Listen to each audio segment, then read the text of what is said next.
Combien de défilés vous avez fait aujourd'hui? Plein. J'ai vu Valentino. Alors Valentino, dites-moi Valentino, c'était rouge? C'était rouge à la fin, toujours. La dernière fois, c'était pas rouge à la fin et ça nous avait perturbés. Mais aujourd'hui, c'était rouge à la fin et c'était classique, élégant.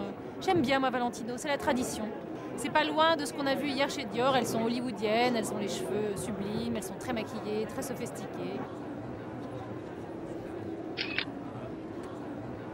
Jean-Paul Gaultier, il y a eu un début un peu spectaculaire, non? Oh, c'était génial. C'était Coco Rocha. Elle a dansé de manière complètement... Elle a ouvert et clôturé le défilé. Et les fringues, c'était comment? C'était british, quoi. C'était un mélange de carreaux, c'était un peu punk, c'était très joli. Il y avait des espèces de cols roulés qui montaient très haut, troués. Il y avait des repères punk un peu partout. Et en même temps, des choses classiques, élégantes, des kilts. C'était très Jean-Paul, il y avait beaucoup de superpositions. C'était un très bon défilé Gaultier. Comme des garçons? Comme des garçons, c'était super.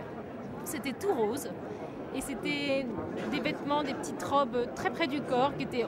on serait cru sur une collection d'été. J'ai pas vu du tout l'hiver, mais nulle part. Il y avait des... Je sais pas comment vous décrire, comme des rajouts ouatinés partout.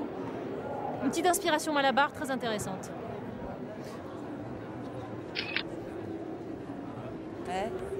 Le noir n'est plus à la mode et la forte couleur est très à la mode.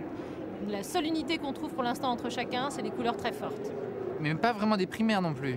Pas des couleurs primaires. Non, il y a beaucoup de rose, beaucoup d'orange, beaucoup de vert, des couleurs qui avaient disparu des défilés depuis un bon bout de temps et qui sont très présentes maintenant. C'est gai, c'est pas mal, mais c'est vrai qu'on a l'impression de voir de l'été plus que de l'hiver. Il y a encore d'autres gros défilés cette semaine? Plein, toujours plein de bonheur.